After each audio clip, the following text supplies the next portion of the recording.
مرحبا بكم. رانا رجعنا خوتي بعد توقف دام 3 شهور. اليوم نحكيو على القائمة الفريق الوطني. القائمة عرفت عودة رياض محرز القائد واستدعاء مفاجئ. حقيقة أنا فاجأني استدعاء أمير سعيود، هذا اللي في عمره 34 سنة.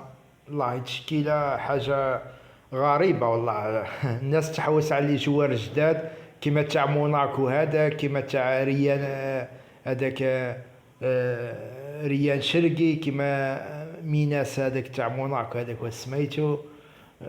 وكاين لاعبين جداد وكاين تاع هيرتا برلين، هما يحوسوا واش يجيب لك امير سعيود 34 سنه.